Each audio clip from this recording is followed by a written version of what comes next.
So guys हम आ चुके हैं कॉपी पे। आज हम जानेंगे किरचॉफ का नियम, यानी किरचॉफ के दो नियम होते हैं, केवीएल और केसीएल, दोनों के बारे में जानेंगे। बहुत ही इंपॉर्टेंट दोनों थ्योरम है, ठीक है ना। आपसे कोई भी पूछ सकता है प्रैक्टिकल में, वाइबा में, तो कहीं भी हो सकता है, तो पूछ सकता है केवीएल केसीएल, क्योंकि बहुत सिंपल सा है भाई, और हर जगह अप्लाई होता है सर्किट को सॉल्व करने में। कहीं भी धारा ज्ञात करना है, वोल्टेज ज्ञात करना है, तो वहां पे ज्ञात करने के काम में आता है। तो चलिए फटाफट से हम लोग दोनों नियमों को जान लेते हैं, क्या होते हैं किरचॉफ। किरचॉफ के मतलब जो किरचॉफ वैज्ञानिक थे, उन्होंने विद्युत परिपथ को हल करने के उन्होंने दो नियम दिए थे। पहला था किरचॉफ का नियम, धारा नियम, दूसरा किरचॉफ का वोल्टा नियम, जिसे किरचॉफ करंट लॉ और किरचॉफ वोल्टेज लॉ, शॉर्टकट में इसको बोलते हैं केसीएल और इसको बोलते हैं केवीएल। किरचॉफ का धारा नियम सबसे पहले हम लोग जानेंगे क्या होता है। इस नियम के अनुसार विद्युत परिपथ के किसी संधि पर धाराओं का बीजगणितीय योग शून्य होता है, आपके केसीएल के अनुसार, ठीक है। अर्थात संधि पर आने वाली धाराओं का योग संधि से दूर जाने वाली धाराओं के योगफल के बराबर होता है। अतः केसीएल के अनुसार केसीएल के अनुसार किसी भी संधि पर समेसन आपके योग के चिन्ह को दर्शाता है, इज इक्वल टू 0। अब देखिए दोस्तों, यहां पे क्या है, आपका कनेक्शन बनाए गए हैं। देखिए I1, अब यहाँ पे जो I1 I2 कैसे बनाए गए अभी आगे समझेंगे ठीक से, लेकिन यहाँ पे समझ लीजिए जो धाराएं आती है संधि की तरफ, ठीक है, ये संधि आपकी है ए, तो यहाँ पे जो धाराएं आ रही हैं उसको पॉजिटिव चिन्ह से दर्शाएंगे, जो यहाँ से दूर जा रही है उसको निगेटिव चिन्ह से दिखाएंगे। तो I1 I2 और यहाँ से -I3 -I4 is equal to 0 हो जाएगा, ठीक है। और इसके बाद दोस्तों क्या होगा, I1 I2 एक साथ जुड़ जाएंगे, फिर उसके बाद I3 और I4 एक साथ आ जाएंगे, ठीक है, इस तरह पक्षांतर। तो आप देख रहे हैं ना, जितनी I1 I2 मिलाकर लेफ्ट में है उतनी राइट में, अर्थात जो संधि की तरफ आने वाली धारा संधि से दूर जाने वाली धाराओं के योग के बराबर होता है। अब दोस्तों हम लोग बात कर लेते हैं कि परिपथ को हल कैसे करते हैं, कि इसको अप्लाई कैसे करेंगे किसी भी सर्किट में। तो देखिए, मान लेंगे किसी संधि ए पर I1 व I2 धाराएं आ रही हैं, जो अभी आपने फिगर देखा था उसी के अकॉर्डिंग माना जा रहा है, तथा I3 व I4 धाराएं संधि से दूर जा रही हैं। यदि आने वाली धारा को प्लस चिन्ह से, संधि से दूर जाने वाली धाराओं को ऋण चिन्ह से दिखाते हैं या निरूपित किया जाए, तब केसीएल के अनुसार संधि ए पर धाराओं का बीजगणितीय योग शून्य होगा। अतः दोस्तों कहने का मतलब summation I is equal to 0। अतः I1 I2 दोनों को प्लस चिन्ह के साथ और I3 -I4 को साथ माइनस चिन्ह के साथ दर्शाएंगे। अब देखिए दोनों को क्या करेंगे दोस्तों, यहाँ पे देख लीजिए, दोनों क्या करेंगे, दोनों को हम यहाँ पे कि भैया जो माइनस प्लस का अंतर उसको कर लेंगे, माइनस को एक तरफ प्लस को एक तरफ, दोनों देखिए बराबर है। अतः दोस्तों हम कह सकते हैं कि संधि पर आने वाली धाराओं का योग, संधि पर आने वाली धाराओं का योग बराबर संधि से दूर जाने वाली धाराओं का योगफल के बराबर होता है। अतः दोस्तों हम नोट में एक इंपॉर्टेंट बात बता दें, कोई भी पूछ सकता है आपसे किरचॉफ का जो धारा नियम है या केसीएल जो है वो किस सिद्धांत पे कार्य करता है, तो आप आंसर में देंगे कि आवेश संरक्षण के सिद्धांत पे केसीएल कार्य करता है। अगर आप आपका वाइबा हो रहा है, अगर आपने इतना सब बनाने के बाद आपने बता दिया भैया देखिए सब कुछ बता दिए भैया, आप जितने आती धारा है उतने जाती भी हैं, ठीक है, तो आप ये भी अगर बता देंगे भैया जो किरचॉफ का नियम होता है वो धारा आवेश संरक्षण के सिद्धांत पे कार्य करता है, ठीक है ना, तो ये बहुत इंपॉर्टेंट हो जाएगा और वहां पे आपको अधिक से अधिक मार्क्स मिलने के पूरी की पूरी चांसेस गाइस रहेंगे। अब हम लोग दोस्तों बात कर लेते हैं कि केवीएल के बारे में। जी हाँ, केवीएल आपने नाम सुना होगा बहुत सारा, केवीएल क्या है, कुछ नहीं है, किरचॉफ वोल्टेज लॉ है। अब क्या होता है इसके अनुसार, देखिए केवीएल के अनुसार किसी बंद विद्युत परिपथ में विद्युत वाहक बलों का योग, यहाँ पे बीजगणितीय योग रहेगा, इसका ध्यान रहे, एवं परिपथ में लगे प्रतिरोधों में होने वाले वोल्टेज ड्रॉप का बीजगणितीय योग सदैव शून्य होता है। अर्थात किसी बंद परिपथ में केवीएल के अनुसार summation EMF plus summation IR drop, जो IR ड्रॉप होगा जितने भी रेजिस्टेंस लगे रहेंगे उसी का योग आपका 0 के बराबर होगा। अब दोस्तों ये होता कैसे यार, तो आपको समझना बहुत जरूरी है। क्यों ऐसा, देखो जितनी बैटरियां रहती है ना, जो आपके बैटरी वोल्टेज सोर्स रहते हैं ना, जो वोल्टेज ड्रॉप, वही वोल्टेज ड्रॉप जाके दोस्तों आपके रेजिस्टेंस में तो होते हैं। अब आप वोल्टेज को प्लस से दिखाएंगे और आप समझते हैं ना कि ड्रॉप तो हमेशा समान होगा, सब में मिलकर होंगे और सबका योग करेंगे तो उतना ही आता है, तो माइनस प्लस के अनुसार कट जाते हैं। तो इस दोस्तों इसके अनुसार एक अच्छी सी टॉपिक निकलती है यहाँ से कि किस पर यह आधारित हुआ। तो नोट में अगर आप बता देंगे कि जो किरचॉफ का वोल्टेज लॉ है ना, वो ऊर्जा संरक्षण के सिद्धांत पे कार्य करता है, ठीक है ना। आपके यहाँ पे ऊर्जा संरक्षित रहती है, मतलब यहाँ पे ऊर्जा नष्ट नहीं होती बिल्कुल। और आप वैसे भी जानते हैं ऊर्जा को न तो नष्ट किया जा सकता है न ही उत्पन्न किया जा सकता है। एक सिंपल सर्किट की मदद से समझेंगे, क्योंकि इसी सर्किट की मदद से अभी हम न्यूमेरिकल जब कराएंगे और होमवर्क भी देंगे तो इसी की मदद से दोस्तों आप सॉल्व करेंगे सेल्फ से। पहले तो हम एक दो बता भी देंगे। तो चलिए देखिए, ये सर्किट थी, बैटरी में जहां से करंट निकलती है उसे पॉजिटिव चिन्ह से दिखाते हैं और उसके बाद निगेटिव चिन्ह से। उसके बाद दोस्तों क्या करते हैं कि रेजिस्टेंस में जहां से धारा प्रवेश करती है उसको पॉजिटिव चिन्ह से, उसके बाद निगेटिव, फिर यहां प्रवेश की तो यहां पॉजिटिव यहां निगेटिव। अब देखिए ये लूप एक बन जाता है, आप लूप समझते हैं ना। अब देखिए जब यहां प्लस चिन्ह से स्टार्ट करेंगे तो देखिए इसका पहला सिरा यहां है, दूसरा यहां है, तो हम इसके दूसरे सिरे को ले रहे हैं तो इसके भी दूसरे सिरे को लेंगे, इसके भी दूसरे। अगर इसके पहले सिरे को ले रहे हैं तो इसके भी पहले सिरे को लेंगे और इसको, यानी ये निगेटिव हो जाएगा तो ये दोनों पॉजिटिव, अगर ये पॉजिटिव लेंगे तो ये दोनों निगेटिव हो जाएंगे। तो बात बरोबर है ना, बिल्कुल है। अब प्लस ई हो जाएगा यहाँ पे माइनस आई आर ड्रॉप, इसमें आई आर टू ड्रॉप देख सकते हैं, और दोनों का यहाँ पे हो जाएंगे पूरा टोटली जीरो। तो E इज इक्वल टू दोस्तों क्या हो जाएगा, E is equal to I R1 plus R2 आ जाएंगे आपके, देख सकते हैं ना। यही फार्मूला बनता है इसी टाइप का। अब देखिए हल करने के क्या नियम है, क्या कंडीशन होती है, उन चीज को समझना, क्योंकि अगर हम लिख दिए हैं तो आपको और अच्छे से समझ में आ जाएगा यार। अब गाइस आप देख सकते हैं कि केवीएल को किसी सर्किट में कैसे अप्लाई करते हैं, क्या कंडीशन होनी चाहिए, उसके बारे में आप यहाँ पे देख रहे हैं। तो देखिए सबसे पहले क्या करेंगे, सर्किट जो है उसमें हम करंट को मान लेंगे, ठीक है। उसके बाद क्या करेंगे, फिर प्रत्येक बैटरी तथा प्रतिरोध पर प्लस एवं माइनस चिन्ह लगाए जाते हैं, ठीक है। पहले क्या करेंगे, करंट को हम मान लेंगे, फिर बैटरी और प्रतिरोध पर प्लस माइनस चिन्ह लगा दिए जाते हैं, जैसे हमने अभी बताया। बैटरी में जहां करंट निकलती है वहां पॉजिटिव निगेटिव हो जाता है, फिर उसके बाद जहां से प्रवेश करती है रेजिस्टेंस में, जहां से प्रवेश करती है वो पॉजिटिव, उसके पीछे वाला निगेटिव, इस तरह से होते हैं।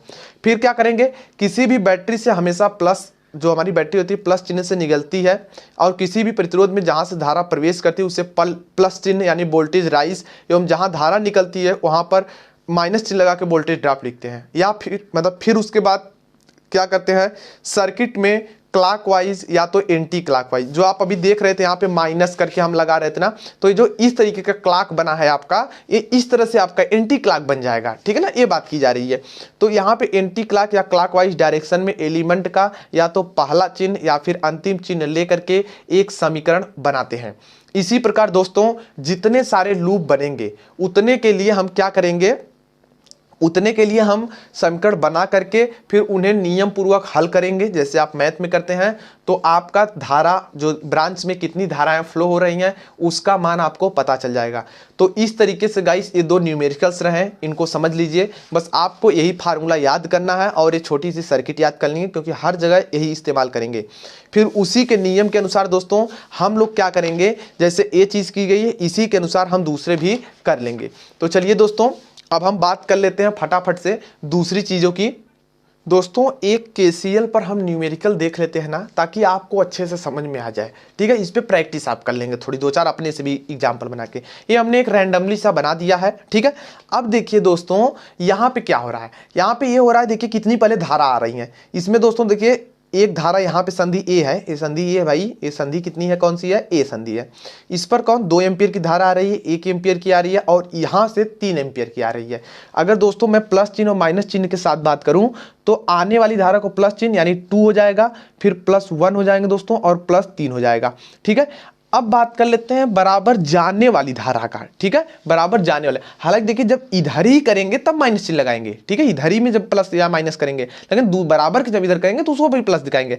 अब मतलब हमने क्या परिभाषा बताया, हमने यही बताया संध की तरफ आने वाली धाराओं का योग बराबर संध से दूर जाने वाली धाराओं का योग। तो देखिए दूर कौन की जा रही है, ये 2 जा रही है, तो 2 हो गया, और प्लस यहाँ से कितना जा रहा है, 4 जा रहा है। अब दोनों को जोड़िए, 3 2 5 और 1 6, तो 6 एम्पियर की धारा इधर है, और इधर बात कर लेते कितनी है, 6 एम्पियर की। तो देख सकते हैं ना कि दोनों बराबर हैं। इससे यह सिद्ध होता है कि केसीएल बिल्कुल सही है, काम कर रहा है भैया, कि हाँ संधि की तरफ आने वाली धारा का योग बराबर संधि से दूर जाने वाली धारा का योग। अगर दोस्तों जो पहले हमने फार्मूला बताया था कि भैया जो उसमें बीजगणितीय योग होता है तो उसके अकॉर्डिंग भी सही होगा, वो कैसे, देखिए अब जब इधर ही करेंगे तो क्या करेंगे, +2 बना लेंगे, +1 बना लेंगे, +3 बना लेंगे इस तरीके से। अब यहाँ पे प्लस लगाएंगे लेकिन संधि से दूर जा रही है तो -2 लिखेंगे और यहाँ प्लस लगाएंगे और माइनस यहाँ पे 4 लिख लेंगे = 0। अब इसके अकॉर्डिंग दोस्तों क्या हो जाएगा देख सकते हैं, 2 और 1 3 और यहाँ पे 6 हो जाएंगे और यहाँ पे दोस्तों कितने हो जाएंगे, -6 हो जाएंगे = 0। तो देख सकते हैं 0 = 0 ना, वही नियम है भाई, अलग अलग कॉन्सेप्ट के साथ है, तो इसमें कोई घबराने वाली बात नहीं है। तो इस तरीके से गाइस अभी तक तो आपने KCL देखा, अब हम लोग बात कर लेते हैं कि KVL के बारे में। दोस्तों आप देख सकते हैं कि आपके सामने एक न्यूमेरिकल लिख दिया गया है, इसको आपको KVL की मदद से सॉल्व करने हैं और इसमें कुछ करंट की वैल्यू भी निकालनी है। तो आई होप आप समझ गए होंगे क्या करना है। सबसे पहले नियम के मुताबिक हमने बताया था कि बैटरी के जहां धारा निकलती है वहां प्लस चिन्ह दिखाते हैं, उसके बाद माइनस, यहाँ भी प्लस, यहाँ माइनस चिन्ह दिखाते हैं, ठीक है। फिर उसके बाद दोस्तों हमने ये कहा था कि जिस एलिमेंट में धारा प्रवेश करेगी उसको पॉजिटिव और उसके बाद निगेटिव। फिर यहाँ पे अगर दोस्तों हम बात करें तो निगेटिव होगा पॉजिटिव, देखिए इधर से ऐसे धारा आएगी तो ये पॉजिटिव हो जाएगा, ये निगेटिव हो जाएगा, लेकिन ये बैटरी है तो माइनस प्लस रहेगा। फिर इसके अकॉर्डिंग दोस्तों अगर बात करेंगे तो ये पॉजिटिव, ये निगेटिव हो जाएगा और ये पॉजिटिव, ये निगेटिव। तो इतना काम कर लेते हैं। सबसे पहले धारा ज्ञात करने से पहले हमें धारा को मानना पड़ता है। तो दोस्तों यहाँ से धारा कितनी फ्लो हो रही है, यहाँ से I1 फ्लो हो रही है, इसमें दोस्तों कितनी धारा फ्लो हो रही है, I2 फ्लो हो रही है, और यहाँ पे दोस्तों धारा कितनी है, टोटल I1 + I2 धारा हमारी करंट फ्लो हो रही है, ठीक है। अब हमें क्या करना है गाइस कि यहाँ पे जो आप देख रहे हैं यहाँ पे लूप बनाने पड़ेंगे। ये छोटे लूप्स जो आपके हैं, एक लूप यहाँ पे, दूसरा लूप वहाँ पे, ठीक है। दोस्तों आप देख सकते हैं कि ये लूप बन के तैयार हो गए हैं। पहला लूप A है, दूसरा लूप A है, इसमें हमने क्लॉकवाइज लगा, इसमें भी क्लॉक, आप एंटी क्लॉकवाइज भी लगा सकते हैं। ध्यान दीजिए अगर करंट का मान माइनस में आता है तो इसका ये मतलब नहीं कि माइनस में करंट है, माइनस का मतलब उल्टी दिशा को दर्शाता है, विपरीत दिशा को, ठीक है ना, डायरेक्शन उसकी दूसरी तरफ है, इतना चीज। सबसे पहले हम लोग KVL लगाएंगे, हम लिख देंगे ऐसे कि लूप 1 में, ठीक है, लूप 1 में KVL लगाने पर, क्या लगाने पे, KVL लगाने पर। अब दोस्तों देखिए KVL कैसे लगाएंगे, देखिए यहां से धारा निकली है तो +30 हो जाएगा, देखिए, ठीक है, +30। फिर इसके बाद दोस्तों हमने क्या कहा था, हमने कहा इसका पहला सिरा तो ये होता है, दूसरा ये होता है, तो उसके अनुसार पे यहाँ दूसरा चिन्ह ये आएगा माइनस। अब देखिए IR ड्रॉप होता है तो धारा इसमें कितनी निकल रही है, I1 धारा निकल रही है, यानी दोस्तों माइनस I मतलब जो I1 है और 10 हो जाएगा, मतलब 10R हो जाएगा। आपने V = IR पढ़ा ना, वही चीज, ठीक है। फिर इधर आएंगे दोस्तों तो ये देखिए क्या आपके मिलेगी दोस्तों, -60 हो जाएंगे। फिर उसके बाद दोस्तों यहाँ पे देखिए क्या हो जाएंगे कि माइनस कितना हो जाएगा, यहाँ पे देखिए माइनस कितना हो जाएगा, माइनस यहाँ पर भी तो आपकी धारा कितनी आएगी, बस ऐसे जाएगी और ऐसे चली जाएगी, तो I1 धारा आएगी, ठीक है। तो -I1 20, ठीक है ना, या कहें 20 I1 आ जाएगा। तो गाइस इतनी चीज आएगी और इक्वल टू आपको पता है कि 0 आ जाएगा। करना क्या है, सॉल्व करना है। अब 30 और 60 जाएंगे, कितने होंगे देख सकते हो, -30 होंगे और इसको जोड़ लोगे दोस्तों तो ये कितना हो जाएगा आपका, -30 I1 हो जाएंगे = 0। अब दोस्तों इसको उस तरफ कर लेते हैं तो -30 I1 = 30 हो जाएगा, 30 से कट जाएगा, माइनस उधर चल जाएगा, तो I1 = -1 एम्पियर आ गया। जी हाँ, एम्पियर इतने आ गए दोस्तों। अब देखिए दोस्त, इतने एम्पियर आ गए। अब इस -1 का मतलब ये है कि डायरेक्शन हमने उल्टी ले ली है और कोई दिक्कत नहीं है, ठीक है ना। अब देखिए दूसरी हम बात कर लेते हैं, लूप 2 में ऐसा ही काम करेंगे, ठीक है ना, लूप 2 में ऐसे ही हम काम करेंगे। तो लूप 2 में दोस्तों जब लगाएंगे, यहां से देखिए लूप 2 यहां से देखिए ले रहे हैं तो +60 हो जाएगा, यानी प्लस आपका 60 हो जाएगा।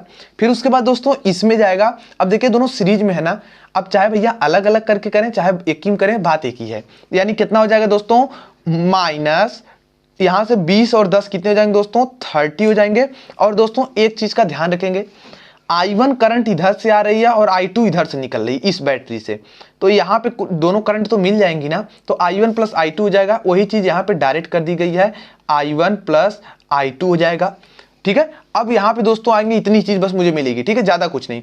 उसके बाद दोस्तों ये क्या हो जाएगा, 0 के बराबर हो जाएगा।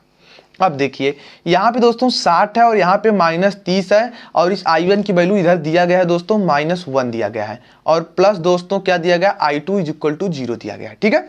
अब क्या करेंगे, अब दोस्तों आपको ये करना मल्टीप्लीकेशन कर लेना, मतलब सिंपल करना इसको, तो 60 हो जाएगा, इसका मल्टीप्लाइंग करेंगे तो +30 हो जाएगा, और यहाँ पे -30 I2 इज इक्वल टू 0 हो जाएंगे। अब इसको हम उधर कर लेते हैं, 60 और 30 कितने हो जाएंगे दोस्तों, 90 इज इक्वल टू 30 I2 और 30 तिहाई 90, यानी दोस्तों implies that I2 is equal to I2 कितना आ जाएगा, 3 आ जाएगा दोस्तों, एम्पियर आ जाएंगे। ये चीज दोस्तों आ जाएगी आपकी। तो कहने का मतलब I1 और I2 कितने फ्लो हो रहे हैं, 3 और ये -1 डायरेक्शन दिखाता, 3 और 1 4, मतलब ये सब पूरे आपकी 4 एम्पियर की धारा इस वाले में फ्लो हो रही है। तो गाइज इस तरीके से आप मतलब दोनों के वैल्यू निकाल सकते हैं। इसी तरीके से कुछ हम और भी प्रॉब्लम्स आपको दे देते हैं जिसको आप सॉल्व करेंगे इसी तरीके का, बस कुछ करना नहीं है, बिल्कुल सिंपल सा रहेगा यार। देखो मैं बना देता हूं एक दो इसी तरीके से डायग्राम आपको सॉल्व करने हैं। ये देखिए इस तरीके के आपके एक रेजिस्टेंस इधर मैं लगा दे रहा हूं, दूसरा रेजिस्टेंस यहाँ पे और एक रेजिस्टेंस इधर अगर लगा दे दूं और उसके बाद इधर भी लगा लो भाई, और यहाँ पे एक बैटरी लगा लो, ठीक है। अब इतने रेजिस्टेंस लगे तो इससे आपको घबराना नहीं है। यहाँ पे देखिए 20 वोल्ट की बैटरी, यहाँ पे 40 वोल्ट की बैटरी, ठीक है। फिर उसके बाद दोस्तों ये आपका 10 ओम का है, ये आपका 15 ओम का है, ठीक है। उसके बाद ये दिया गया है 5 ओम का, और ये लीजिए आपका ये 15 ओम का, और ये आपका 20 ओम का, ये आपका 40 है। इस तरीके से है दोस्तों। तो आप क्या करेंगे, इससे धारा जो निकल रही है वो I1 हो जाएगी, इससे जो धारा निकल रही दोस्तों वो I2 मान लीजिए, और इसमें धारा कितनी होगी, I1 प्लस I2 हो जाएगी, क्योंकि ऐसे जाके घूमेगी। तो एक बार इस तरह से लूप में बना लीजिए, एक बार इस तरह से, और दोनों में KVL लगा लीजिए। बड़ा समीकरण बनेगा तो घबराइएगा नहीं अगर I1 दोनों में आ जाए, तो इसी तरीके से वैल्यू आप दोनों इक्वेशन बना के हल कर लेंगे। तो इस तरीके से गाइस कुछ हल होते हैं, नियम्स होते हैं। और भी एक मैं आपको होमवर्क देता हूँ, ये देखिए उसी तरीके से इसमें भी इस तरीके का लूप बना लीजिए, इसमें भी लूप बना लीजिए और हल कर लीजिए, ठीक है। क्योंकि देखिए यहां से धारा कितनी निकल रही है, I1 निकल रही है, ठीक है। फिर इसमें धारा चली जाएगी, यहां से फिर दोस्तों कितनी निकल रही है, देखिए I2 निकल रही है, और इसमें धारा कितनी जा रही है, I1 प्लस I2 बह रही है, और 100 ओम का रेजिस्टेंस। ये जो 2 ओम का रेजिस्टेंस देख रहे हैं इंटरनल रेजिस्टेंस है। अभी आप जैसे तीसरा लेसन इसका पढ़ोगे वोल्टेज एंड करंट सोर्स, तो वहां पर आप जान जाएंगे भैया ये जो 2 ओम है ये सब इंटरनल रेजिस्टेंस के अंतर्गत आते हैं, इसी के बगल में होते। क्योंकि बैटरी जो 12 वोल्ट मान लो 10 वोल्ट की है, 12 वोल्ट की, उसके अंदर कुछ न कुछ इंटरनल रेजिस्टेंस होते हैं जिसके कारण कुछ ना कुछ बैटरी ड्रॉप होती रहती है, ठीक है ना, मतलब वोल्टेज ड्रॉप होता रहता है। तो उस कारण से गाइस तो ये आप सॉल्व कीजिएगा, इस वाले को आप व्हाट्सएप भेज सकते हैं। इसी तरीके से यार अपने से न्यूमेरिकल बना सकते हैं, मैंने कहीं बुक से नहीं देखा, न्यूमेरिकल्स अपने मतलब दूसरे कॉपी पर बनी थी तो मैंने वो दे दिया, ठीक है ना। ऐसे रैंडमली बनाते रहते हैं भाई, आपके यहाँ पे मैंने 50 वोल्ट 100 वोल्ट कर दिए, ये सब चेंज कर दिए, तो बताइए भाई धारा कितना जाएगा। तो इस तरीके से यार चेंज होते रहते हैं, क्वेश्चन अपने से बना सकते हैं।